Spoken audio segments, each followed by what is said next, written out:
నమస్కారం అండి. నేను డాక్టర్ మోవా శ్రీనివాస్ మాట్లాడుతున్నాను. నేను కార్డియాలజిస్ట్ని. షుగర్ ఉన్న వాళ్ళల్లో 20 నుండి 40% మందిలో కిడ్నీ ప్రాబ్లం కూడా బయలుదేరుతుంది. షుగర్ ఉన్న వాళ్ళలో మిగతా కాంప్లికేషన్ గురించి మనం మాట్లాడట్లా. ఇవాళ మన కిడ్నీ ప్రాబ్లమ్స్ గురించి మాట్లాడదాం. కిడ్నీ ప్రాబ్లమ్స్ రావడానికి అతి ప్రధానమైన కారణం, కామనెస్ట్ కాజ్ ఏంటంటే ఆల్రెడీ షుగర్ వ్యాధి ఉండడం. షుగర్ వ్యాధి ఉన్న వాళ్ళల్లో కొంతమందికి హార్ట్ అటాక్స్ వస్తాయి, కొంతమందికి కిడ్నీ ప్రాబ్లమ్స్ వస్తాయి, కొంతమందికి కన్ను ప్రాబ్లమ్స్ వస్తాయి, కొంతమందికి పక్షవాతాలు వస్తాయి, కొంతమందికి కాలి రక్తనాళాల్లో బ్లాక్స్ వచ్చి గ్యాంగ్రీన్ అంటే కాలి వేళ్ళు ఎఫెక్ట్ అయ్యి కాలి వేళ్ళు తీసేయాల్సిన అవసరం, కాలే తీసేయాల్సిన అవసరం ఇట్లాంటివి వస్తూ ఉంటాయి. షుగర్ ఉన్న వాళ్ళల్లో ఎవరికి గుండె జబ్బు వస్తుంది, ఎవరికి పక్షవాతాలు వస్తాయి, ఎవరికి కంటి జబ్బు వస్తుంది, ఎవరికి కిడ్నీ ప్రాబ్లం వస్తుంది, ఇదంతా కూడా చాలా వరకు కూడా జెనెటిక్ సంబంధమైనటువంటి విషయం. అంటే కొన్ని ఫ్యామిలీస్లో కిడ్నీ జబ్బులు ఎక్కువ వస్తాయి. షుగర్ ఉన్న వాళ్ళల్లో షుగర్ కూడా చాలా వరకు ఫెమిలియల్లీ, అంటే స్ట్రాంగ్లీ జెనెటిక్ కాకపోయినా, అంటే మన పెద్దవాళ్ళలో చూసేటటువంటి టైప్ 2 డయాబెటీస్ అంటాం, అది చాలా వరకు కూడా జెనెటిక్గానే వస్తుంటుంది, ఫ్యామిలీస్లో ఉంటుంది. ఆ ఫ్యామిలీస్లోనే షుగర్ వల్ల వచ్చే కాంప్లికేషన్ ఏమిటి అనేది కూడా మనకి చాలా వరకు జెనెటిక్గానే జరుగుతుంటుంది. కృష్ణా, గుంటూరు, ప్రకాశం జిల్లా ఈ ఏరియాలో చాలామందికి షుగర్ ఉన్న వాళ్ళకి కిడ్నీ జబ్బులు ఎక్కువగా వస్తుంటాయి. మిగతా ఏరియాస్లో ఫర్ ఎగ్జాంపుల్ తెలంగాణ, రాయలసీమ ఇట్లాంటి చోట్ల ఎక్కువగా హార్ట్ జబ్బులు వస్తూ ఉంటాయి. సో కిడ్నీ ప్రాబ్లమ్స్ వైపు వెళ్తారా, హార్ట్ ప్రాబ్లమ్స్ వైపు వెళ్తారా అనేది షుగర్ ప్రధానంగా రక్తనాళాలని ఎఫెక్ట్ చేసేటటువంటి జబ్బు. షుగర్ రక్తంలో ఉంటుంది, షుగరు శరీరం అరిగించుకోలేదు, అది షుగర్ జబ్బు బేసికలీ. అరగనటువంటి షుగరు రక్తంలో ఎప్పుడైతే ఉందో శరీరం ఏం చేస్తుందంటే దాన్ని ఆయిల్ కింద మారుస్తుంది, దాన్ని కొలెస్ట్రాల్ కింద మారుస్తుంది. ఆ ఆయిల్ రక్తనాళాల్లో డిపాజిట్ అవుతుంది. కొన్ని ఫ్యామిలీస్లో మనకి జెనెటిక్గా చిన్న సైజు రక్తనాళాన్ని బ్లాక్ చేస్తుంది, కొన్ని ఫ్యామిలీస్లో పెద్ద సైజు రక్తనాళాలని బ్లాక్ చేస్తుంది. పెద్ద సైజు ఉన్నటువంటి రక్తనాళం 4 మిల్లీమీటర్ల కంటే పెద్ద రక్తనాళాలు కనుక బ్లాక్ అయినట్లయితే కనుక వాళ్ళల్లో గుండె రక్తనాళాల బ్లాకు, మెదడు రక్తనాళాల బ్లాకు, కాలుకు పోయే రక్తనాళాల బ్లాకులు రావచ్చు. ఇవి పెద్ద సైజు రక్తనాళాలు కాబట్టి. సో గుండె అంటే హార్ట్ అటాక్ రావచ్చు, మెదడుకు సంబంధించినటువంటి బ్లాక్ ఉంటే రక్తనాళాల్లో బ్లాక్స్ వచ్చినట్లయితే పక్షవాతం రావచ్చు, లేదా కాలుకు సంబంధించినటువంటి ప్రాబ్లమ్స్, కాలు గ్యాంగ్రీన్ ఇట్లాంటివి వచ్చే అవకాశం ఉన్నది. చిన్న సైజు రక్తనాళాలు బ్లాక్ అయితే కనుక, చిన్న సైజు రక్తనాళాలు ఎక్కడ ఉంటే అక్కడ ప్రాబ్లం వస్తుంది. అనగా కంటి చూపు దెబ్బతినే, కంటిలో ఉన్నటువంటి అతి లోపలి పొర ఏదైతే ఉంటుందో దాన్ని రెటీనా అంటాం. రెటీనా సప్లై చేసే రక్తనాళాలు బ్లాక్స్ రావచ్చు. అంతే సైజు రక్తనాళాలు కలిగినటువంటి కిడ్నీ ప్రాబ్లమ్స్ కూడా వస్తాయి. సో ఎవరికైతే కిడ్నీ ప్రాబ్లమ్స్ ఉంటాయో వాళ్ళకి కంటి ప్రాబ్లమ్స్ ఉంటాయి. కంటి ప్రాబ్లం షుగర్ వల్ల ఎఫెక్ట్ అయితే వాళ్ళు కిడ్నీ ప్రాబ్లం ఉందా లేదా అని వాళ్ళు పరీక్ష చేసుకోవాలి. ఈ రెండు మేజర్ గ్రూప్స్ అన్నమాట. మెదడు, గుండె, కాలు, కన్ను, కిడ్నీ, ఈ 2 డిస్టింక్ట్ వేరే రకాల గ్రూప్స్. మన కిడ్నీ గురించి మాట్లాడుకుంటుంది. సో షుగర్ ఉన్న వాళ్ళల్లో 20 నుండి 40% మందికి చిన్న సైజు రక్తనాళాలు ఎఫెక్ట్ అవుతాయి.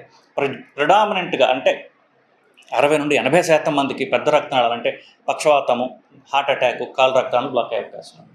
సో కిడ్నీ జబ్బు షుగర్ బీపీ లాగానే చెప్పి రాదు, అంటే సడన్గా ఒక అటాక్ లాగా రాదు. చెప్పి రాదు అంటే అటాక్ లాగా రాదు, మెల్లగా పెరుగుతూ పోస్తూ ఉంటుంది. అది ఎలా వస్తుందంటే షుగర్ బయలుదేరిన ఈ జెనెటిక్ రిస్క్ ఉన్న వాళ్ళకి, ఫ్యామిలీస్లో ఆల్రెడీ షుగర్ వల్ల కిడ్నీ జబ్బులు వచ్చి వాళ్ళకి డయాలసిస్లు అయ్యి, కిడ్నీ ట్రాన్స్ప్లాంట్లు అయ్యి, ఇట్లాంటివి ఉన్న వాళ్ళకి ఎవరికైనా సరే ఒక టైం లైన్, ఒక టైం స్కేల్ ఉంటుంది. అది ఏంటంటే షుగర్ జబ్బు ఫస్ట్ డిటెక్ట్ అయిన తర్వాత సుమారుగా ఒక 10 ఏళ్ల తర్వాత, 9 నుండి 11, యావరేజ్ 10 ఏళ్ల తర్వాత వాళ్ళకి కిడ్నీ ప్రాబ్లమ్ స్టార్ట్ అవుతాయి.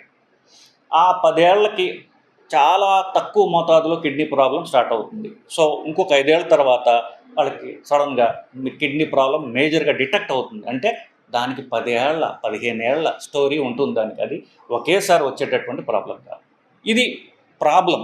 సో ఈ ప్రాబ్లం రావడానికి రిస్క్ ఎవరికైతే ఇప్పుడు ఈ చిన్న సైజు రక్తనాళం చెప్పుకున్నాం కదా, కన్ను, కిడ్నీ ప్రాబ్లం ఎవరికన్నా ఉన్నది అంటే ఆ ప్రాబ్లం ఇట్సెల్ఫ్ అది ఉన్నది అంటేనే డాక్టర్కి ఏం తెలుస్తుందంటే వీళ్ళకి చాలా కాలంగా షుగర్ కంట్రోల్లో లేదు అని చెప్తాం. ఎవరికైతే అంటే ఇంకో రకంగా చెప్పాలంటే అది మనకి అడ్వాంటేజ్. అంటే షుగర్ ప్రాబ్లం ఉన్నవాళ్ళు షుగర్ని మంచి కంట్రోల్లో పెట్టుకుంటే వాళ్ళకి కిడ్నీ ప్రాబ్లం కానీ కంటి ప్రాబ్లం రిస్క్ ఉన్నా సరే అది మనం నియంత్రణలో ఉంచుకోవచ్చు, దాన్ని నివారించుకోవచ్చు. ఒకవేళ వచ్చినా దాన్ని నియంత్రణలో పెట్టుకోవచ్చు మనం. సో షుగర్ కంట్రోల్ కనుక మనం నిర్దాక్షిణ్యంగా అతి స్ట్రిక్ట్ కంట్రోల్లో పెట్టుకున్నట్లయితే కనుక ఇది మనం అవాయిడ్ చేసుకోవచ్చు. సో షుగర్ ఉంటే నేను చెప్పినట్టు 20-40% మందికి ఇది వచ్చేస్తుందని చెప్తే అది వచ్చేస్తుందని కాదు. ఇది మన చేతిలో ఉన్నది. మనం షుగర్ కంట్రోల్‌లో చేసుకుంటే కంటి జబ్బు రాకుండా, కిడ్నీ జబ్బు రాకుండా అది మనం నివారించుకోవచ్చు.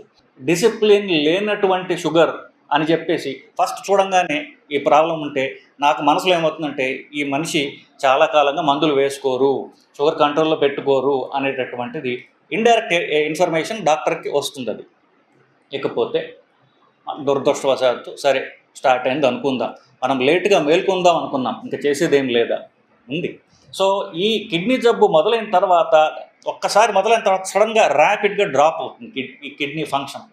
అది ఈ డ్రాప్ ఏదైతే ఉందో దాన్ని ఇంకా యాక్సలరేట్ చేసేది, దాని స్పీడ్ పెంచేది. అంటే ఎక్కువగా కిడ్నీ దెబ్బతింటం స్టార్ట్ చేసేసేది, ఎక్కువ చేసేది ఏంటంటే మళ్ళీ uncontrolled sugar, uncontrolled BP, smoking, cigarette తాగడం. ఈ 3 కారణాలు. సో, స్మోకింగ్ ఉంటే స్మోకింగ్‌ని ఆపేసేయాలి. షుగర్, బీపీని గట్టిగా కంట్రోల్ చేసుకుంటే గనక ఈ డిక్లైన్ ఏదైతే ఉందో దాన్ని స్లో చేయొచ్చు, లేదా ఆపను కూడా ఆపొచ్చు. సో, ఇది.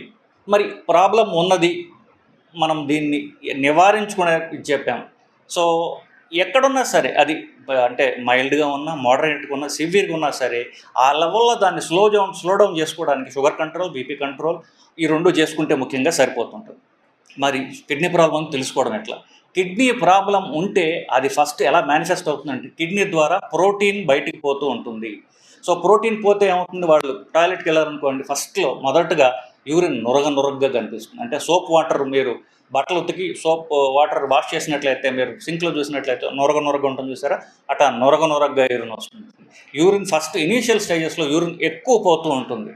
సో, ఈ 2 మీరు ఈ నురగగా ఉండే యూరిన్ అని చాలా కామన్ సింప్టమ్స్ చాలా చెప్తుంటారు. దాంట్లో యూరిన్‌లో ప్రోటీన్ కనుక లీక్ అయినట్లయితే దాంట్లో ఇది నురగ ఫామ్ చేస్తుంది. సో, యూరిన్ నురగలాగా రావడం, ఇనీషియల్‌గా యూరిన్ ఎక్కువ సార్లు పోవడం, నైట్ ఎక్కువ మంది 2, 3 సార్లు యూరిన్ పోవడానికి లేవడం అనేది సర్వసాధారణం. కిడ్నీ ప్రాబ్లమ్ మొదలైన తర్వాత ఆ 2, 3 సార్లల్లా ఇనీషియల్ పార్ట్‌లో ఇంకా 4, 5 సార్లు మీ యూరిన్‌కి ఎక్కువ పోవాల్సినటువంటి అవసరం పడుతుంటుంది. సో, యూరిన్ సంబంధించినటువంటి ప్రాబ్లమ్స్ రావడం అలా స్టార్ట్ అవుతుంటుంది. ఆఫ్‌కోర్స్ లేట్ కిడ్నీ ప్రాబ్లమ్ వస్తే ఇంక్రీజ్ యూరిన్ కాదు, యూరిన్ తగ్గిపోతుంది. బట్ అది చాలా లేట్ స్టేజ్. ఎర్లీగా ఉన్నప్పుడు ఎక్కువ సార్లు యూరిన్ పోవాల్సినటువంటి అవసరం రావచ్చు. కిడ్నీ ఏం చేస్తుంది, మనకి శరీరంలో నీరు, అది వ్యర్థ పదార్థాలు శరీరం నుంచి బయటికి పంపిస్తుంది. కిడ్నీ పని చేయట్లేదు అనుకోండి, ఆ పని చేయలేదు. సో, ఏమవుతాయి, నీరు శరీరంలో ఉండిపోతుంది. సో, ముఖం వాపు రావడం, కాళ్ళ వాపులు రావడం ఇట్లాంటి దాంట్లో స్టార్ట్ అవుతుంది. ఒకవేళ అదే నీరు శరీరం అంతా ఉంటుంది కదా, ఒక ఊపిరితిత్తుల్లో ఉంటే వాళ్ళకి ఆయాసము, దగ్గు అలాంటివి కూడా ఉంటూ ఉంటాయి. సో, కిడ్నీ ప్రాబ్లం ఉన్న వాళ్ళకి ఆయాసం వచ్చినా, కాళ్ళ వాపులు వచ్చినా, కాళ్ళ వాపులు చూడాల్సినటువంటి లొకేషన్ ఒకటి ఉంది. పాదాలు మామూలు ఇట్లా ఉన్నాయనుకోండి, మీరు చూడాల్సింది కాళ్ళ వాపులకి లోపల భాగంలో చూడాలి. యాంకిల్స్ ఏదైతే ఉన్నాయో ఆ యాంకిల్స్ లోపల భాగంలో కనుక వాపు ఉంటే అది జబ్బు. బయట భాగంలో వాపు ఉంటే జబ్బు కాదు, అది మోస్ట్లీ ఫ్యాట్ ఉంటుంది. ఆడవాళ్ళల్లో ఎక్కువ ఫ్యాట్, కాలు మీద ఫ్యాట్ ఉన్నట్లయితే బయట భాగంలో వాపు ఉంటుంది, అది జబ్బు కాదు. లోపల భాగంలో వాపు ఉన్నట్లయితే మాత్రం అది జబ్బు కింద అనుకోవాలి. సో, యాంకిల్ స్వెల్లింగ్, తర్వాత ముఖం వాపు, దగ్గు, ఆయాసము ఇట్లాంటివి ఉన్నట్లయితే కనుక వాటర్ లాగింగ్, ఎక్కువ శరీరం నీరు ఉన్నట్లయితే ఇదొకటి. మూడవది, ట్రీట్మెంట్ చక్కగా తీసుకుంటూ ఉంటారు, షుగర్ ట్యాబ్లెట్ చక్కగా వేసుకుంటూ ఉంటారు. సడన్గా వాళ్ళకి షుగర్ తగ్గిపోతూ ఉంటుంది వాళ్ళకి. సో, అన్ఎక్స్ప్లెయిన్డ్గా వాళ్ళకి అదే తిండి తింటున్నా, అదే మందులు వేసుకుంటున్నా సరే షుగర్ డ్రాప్ అయిపోవడం. సో, ఇది ఒక లక్షణం. షుగర్ ఉన్న వాళ్ళల్లో కిడ్నీ ప్రాబ్లం బయలుదేరింది అనడానికి ఇది ఒక లక్షణం. షుగర్ తగ్గిపోవటం, బీపీ పెరిగిపోవటం. నీరు ఎక్కువ శరీరంలో ఉందనుకోండి, బ్లడ్ వాల్యూమ్ పెరుగుతుంది కదా, బ్లడ్ వాల్యూమ్ పెరిగితే బీపీ పెరుగుతుంది. సో, బీపీ పెరగడం, మాటిమాటికి షుగర్ తగ్గిపోవటం, షుగర్ తగ్గిపోయే లక్షణాలు రావడం వాళ్ళకి. సిమ్టమ్స్ వైపు చూసుకుంటే నీరసత్వ, బలహీనత ఇది చాలా కామన్గా ఉంటుంది. సో, ఆ శారీరక బలహీనత ఉండొచ్చు, మానసిక బలహీనత ఎప్పుడు వీక్గా ఉండటంగా వాళ్ళకి అనిపిస్తూ ఉంటుంది. మానసిక బలహీనత వాళ్ళకి కామన్గా డిప్రెషన్ లాగా కూడా వాళ్ళు పొరబడతారు. అంటే దేని చేయడానికి వాళ్ళకి ఉత్సాహం లేదు, బేసికలీ వాళ్ళకి ఆ డ్రైవ్ లేదు అనిపించినప్పుడు వాళ్ళకి ఒక డిప్రెషన్ లాగా పోతున్నానేమో అనిపిస్తుంది. డిప్రెషన్ కాదు, అది మానసిక బలహీనత. ఈజ్ ఎందుకు మానసిక బలహీనత, శారీరక బలహీనత వల్ల మానసిక బలహీనత వస్తుంది. శారీరక బలహీనత ఎందుకు, యూరియా అనేది రక్తంలో పెరిగింది కిడ్నీ జబ్బు వల్ల. సో, ఇవన్నీ కిడ్నీ జబ్బు మళ్ళగా బయలుదేరదు అంటానికి రోగ లక్షణాలు బేసికలీ. అన్నిటికంటే లాస్ట్ ఇప్పుడు నీకు 5 సిమ్టమ్స్ చెప్పాను నేను. ఒకటి బీపీ పెరగడం, ఒకటి షుగర్ తగ్గటం, 2 ముఖంలో కాళ్ళలో వాపులు రావడం, యూరిన్ పెరగడం, యూరిన్ ఫ్రీక్వెన్సీ పెరగడం, ఎక్కువసార్లు యూరిన్ పోల్స్ రావడం, యూరిన్లో నొరగ రావడం, తర్వాత సిమ్టమ్స్ నిస్సత్తువ ఉండడం, బలహీనతలాగా అనిపించడం వాళ్ళకి.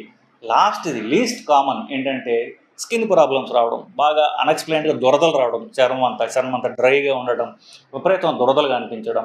ఇవి లాస్ట్ అంటే least common and least important sign. ఈ 6 సైన్స్ సిమ్టమ్స్ మీకు చెప్పడం జరిగింది. ట్రీట్మెంట్ ఇది రాకుండా మనం నివారించుకోవడం ప్రధానంగా మనం చేయాల్సినటువంటి పని. వన్స్ కిడ్నీ ప్రాబ్లం అంటూ వచ్చిన తర్వాత కోర్స్ నేను చెప్పినట్టుగా దాన్ని స్లో డౌన్ చేసుకోవచ్చు. మనకు తెలిసిన తర్వాత కూడా కొన్ని సంవత్సరాల పాటు మనం దీన్ని మెల్లగా మందుల ద్వారా స్ట్రిక్ట్గా షుగర్ బీపీ కంట్రోల్ చేసుకుని మన మందులు జాగ్రత్తగా వేసుకున్నట్లయితే కనుక మందులు వేసుకుంటాం సరే, దానికి ఒక పారామీటర్స్ బీపీకి షుగర్కి ఎలా చేసుకోవాలో చెప్పాను. బీపీ మాత్రం గట్టి కంట్రోల్లో ఉంచుకుంటే మన కిడ్నీ ఫంక్షన్ని మనం ప్రిజర్వ్ చేసుకోవచ్చు. సో బీపీ ఎంత ఉండాలి? 120 దాటకుండా బీపీ మనం పెట్టుకున్నట్లయితే కనుక అంటే కిడ్నీని డ్యామేజ్ చేసేటటువంటి ఎక్కువ ఏంటంటే బీపీ. చిన్న సైజు రక్తాల నుండి డ్యామేజ్ చేసేది ప్రెషర్. ఎక్కువ ప్రెషర్తో రక్తం కొడుతున్నట్లయితే కానీ చిన్న సైజు డెలికేట్ రక్తం డ్యామేజ్ అయ్యే అవకాశం ఉన్నది. సో బీపీని బాగా మనం మందుల ద్వారా తక్కువ పెట్టుకున్నట్లయితే, ఉప్పు తక్కువ తీసుకున్నట్లయితే కనుక మనం కిడ్నీ ఫంక్షన్ ప్రిజర్వ్ చేసుకోవచ్చు. మామూలుగా నేను డైటరీ అడ్వైస్ అందరికీ ఏం చెప్తాను, కార్బోహైడ్రేట్స్ అన్నం అన్ని మానేసేయండి, ప్రోటీన్ ఎక్కువ తినండి, వెజిటబుల్ ప్రోటీన్, యానిమల్ ప్రోటీన్ అయినా సరే ఎక్కువ తినండి అని చెప్తాం. కానీ దానికి సింగ్యులర్ ఎక్సెప్షన్ ఏంటంటే ఈ కిడ్నీ ప్రాబ్లం ఉన్న వాళ్ళు ప్రోటీన్ తగ్గించి తినాలి, పండ్లు తక్కువ తినాలి, ఎస్పెషల్లీ మామిడి పండ్లు అవాయిడ్ చేయాలి. మామిడి పండ్లలో ఎక్కువ పొటాషియం ఉంటుంది. సో ఇది సమ్మర్ సీజన్ కాబట్టి చెప్తున్నా. సో పండ్లు అవాయిడ్ చేయాలి. ప్రోటీన్ ఎంత తక్కువ తింటే అంత మంచిది. ప్రోటీన్ లీక్ అవుతుంది కదా, మనం ప్రోటీన్ తింటూ ఉంటే ఇంకా ప్రోటీన్ కిడ్నీ నుంచి లీక్ అవుతూ ఉంటుంది. సో ప్రోటీన్ ఉన్నటువంటి వెజిటేబుల్ కానివ్వండి, నాన్ వెజిటేరియన్ ఫుడ్స్ అబ్సల్యూట్గా అవాయిడ్ చేయండి. అట్లాగనే నేను చెప్పినట్టుగా ఉప్పు కాస్త తక్కువ తినే ప్రయత్నం చేయండి. సో ఇదండి. కోర్స్ మనం కిడ్నీ పూర్తి ట్రీట్మెంట్లో మనం పోవడంలో ముఖ్యంగా నేను చెప్పాల్సిన రోగ లక్షణాలు, దాని నివారణ మార్గాలు చెప్పడం మీద నేను కాన్సన్ట్రేట్ చేస్తున్నాను. సో షుగర్ వ్యాధి ఉన్న వాళ్ళందరూ కూడా ఈ ఇన్ఫర్మేషన్ని చాలా జాగ్రత్తగా విని మీరు పాటిస్తారని ఆశిస్తున్నానండి. నమస్కారం.